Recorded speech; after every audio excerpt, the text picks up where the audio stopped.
Hey guys, welcome back. So if this is your first time here, please check out my channel. It's all about mountain biking. Subscribe, click that bell button to be notified whenever I put videos up. Share this video to your friends, and yeah, let's get started. So in this video, I'm going to share my top 5 things that I've learned in my first year of mountain biking. So it's actually closer to 2 years now that I found this sport, hobby, or passion, whatever you want to call it. And I'm pretty stoked about my experience, and I'm pretty happy about my progress as a rider. And now looking back at what I've learned, I really want to share it with you guys, especially to those who just started mountain biking, and maybe to someone who is thinking about starting mountain biking. I think these tips will help you elevate your game and take your riding to the next level. Now, tip number 1, if you don't have a bike yet, make sure to research and get a good bike. I know I'm gonna get some heat from some people here, but I'm not saying get an expensive bike. I'm just saying get a good bike for whatever trails that you want to ride. While there's a lot of pricey and shiny and blingy bikes out there, they're gonna be expensive, but you don't really have to break the bank to get a good bike.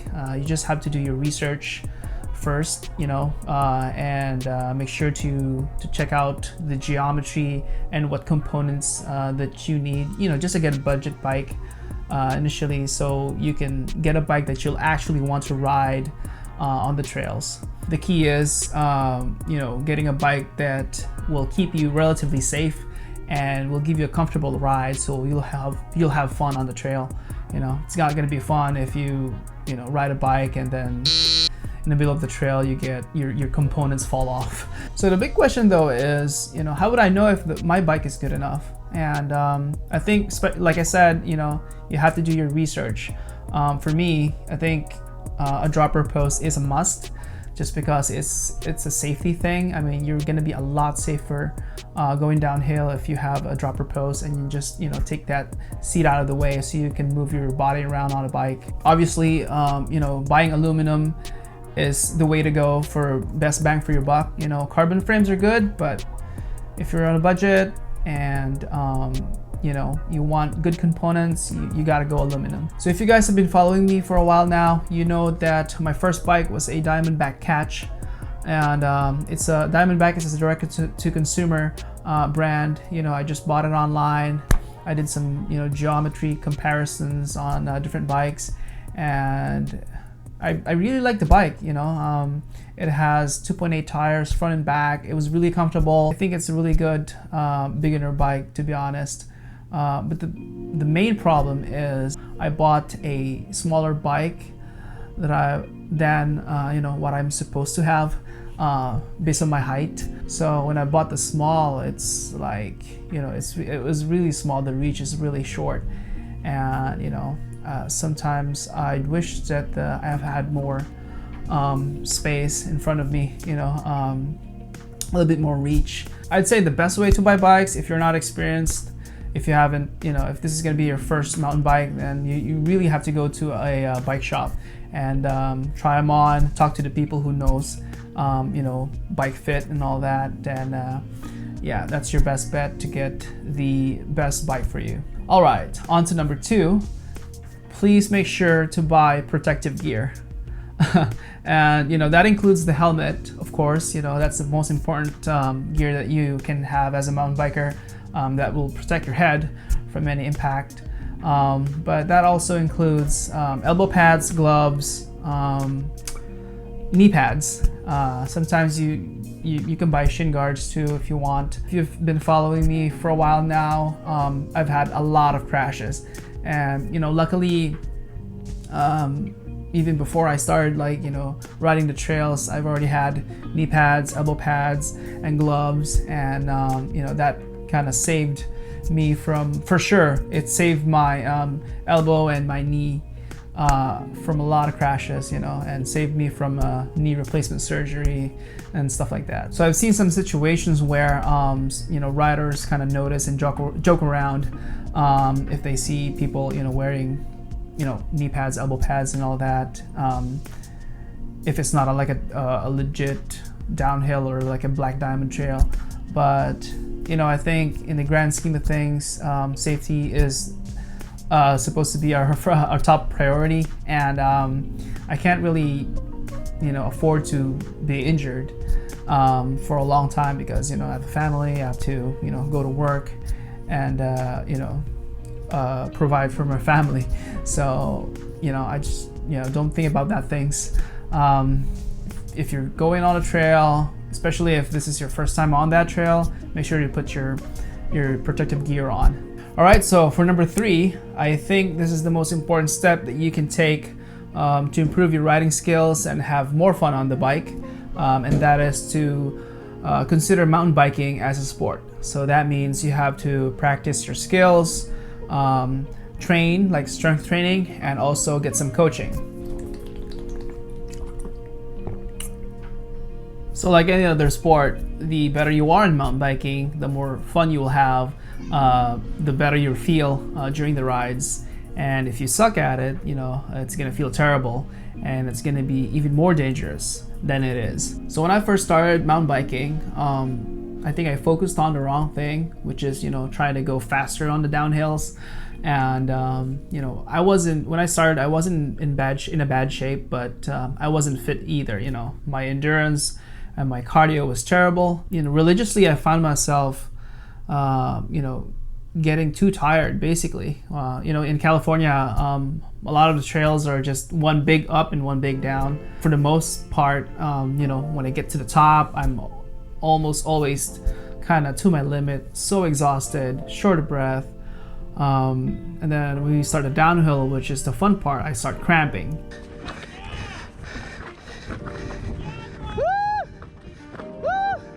I'm tired. So basically, one of my friends told me, that you gotta incorporate strength training and endurance training, just because I always notice that you're like crapping out in all of these rides and cramping and just not having that endurance and that strength to deal with the downhills. So I thought about it for a while, and I was really surprised when I started to add some strength training in between my rides. I felt like almost kind of like night and day. I can climb better, I can climb faster, and on the downhills I can move my body better, hold the position better, and it's just like a revelation, really. It's just like a eureka moment, and it's like something that, man, I should have just started doing this when I started riding. So I'd highly recommend you guys check out some strength training programs. There's some bike specific programs out there, like Dialed Health by Derek Teal. I think he's a local. I think he has a studio in Granite Bay, and he also has a lot of online content that you can pay, kind of subscribe for it.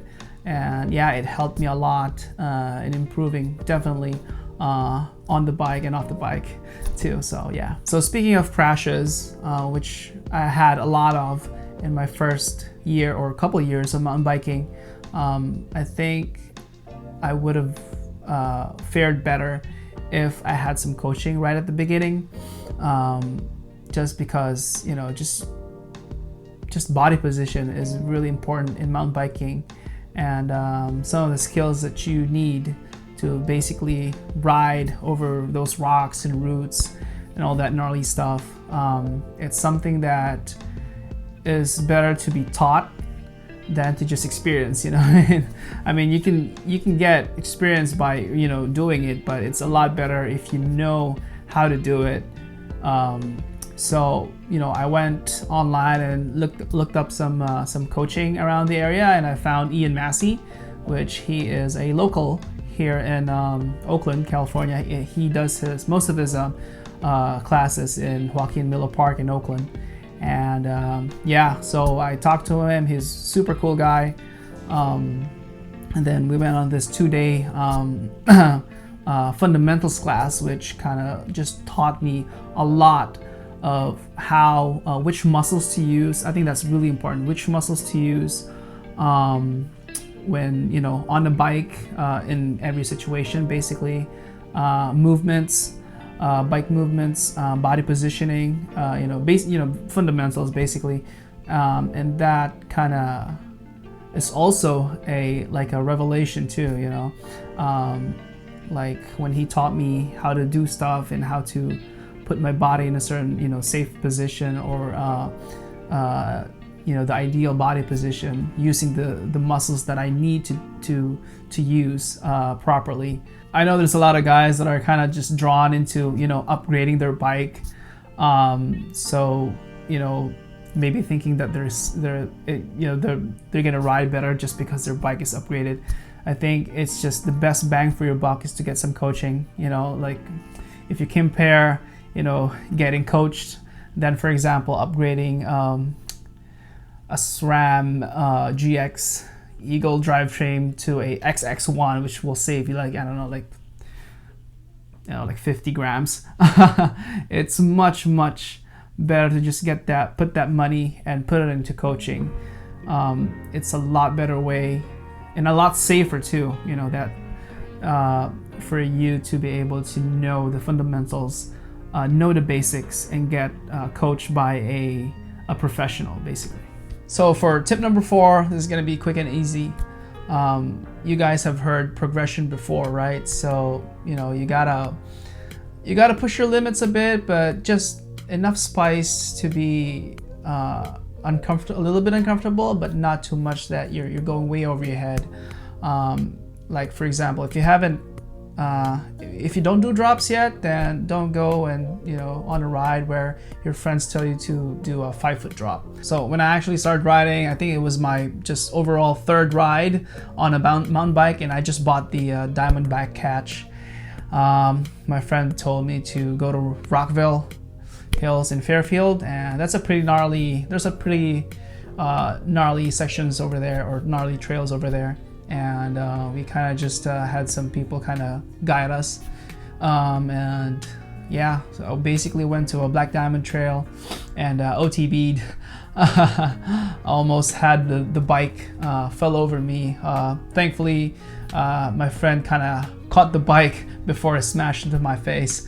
I didn't get hurt, thank God, because I'm padded up. That was I think tip number 2.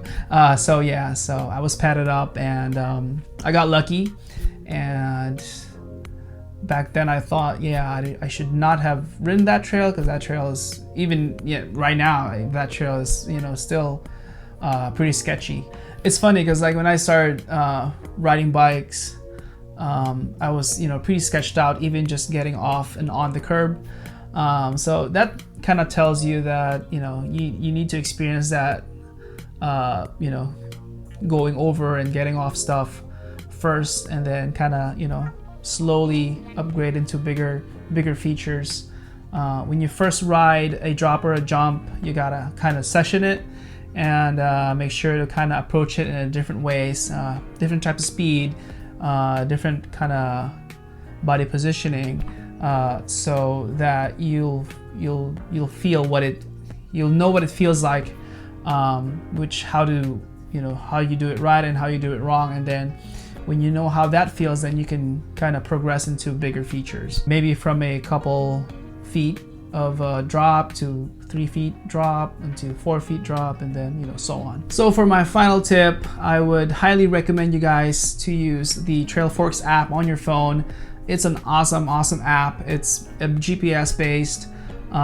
You can look up a trail, you can see the trail system in the map. It's rated, you know, blue, you know, green, blue, diamond, black diamond. You can also kind of plan your trip using the ride planner on the app. Also, you can see the information on each trails, like the length of the trail, elevation, gain and loss, steepness. You can check out how steep the trail is too. And also, I think one of the most important features of Trailforks is you can check out the other the rides that people do from the ride logs on that trail, and you can check out different routes that people, you know, use on that. Especially if this is you're planning a trip and it's gonna be your first time on that in that particular trail system. It's a good way to see where people ride, basically. They have some ratings there too. Some people can put, you can put updates there on the trail. Let's say there's a down tree, or it's, you know, very loose, or it's muddy. And one of the best part is I'm using Strava also to track my rides. And even if you're not paying, what's that, like the subscription, $60 a year I think for Strava right now, you can still connect it to Trailforks, and Trailforks will log that also. So you got, you know, Strava and Trailforks to kind of use as your GPS to track your rides. And also one of the most awesome features of Trailforks is you can use the GPS to kind of find your way on the trails. I used it in Hawaii, and I went to the Pupukea trail system, and I didn't have any signal, so I used the Trailforks GPS to kind of navigate through the system, which is crazy because it felt like the trail forks, you know, no pun intended, like maybe into four different trails. It's a pretty accurate GPS, and you can use it whenever you don't have cellular signal to kind of check where you're at on the map. So let me know in the comments, guys, what you think. Let me know what's your favorite thing that you've learned on your first year of mountain biking. Please like this video, subscribe to my channel, click that bell to be notified whenever I put new videos up, and I'll see you guys on the next video.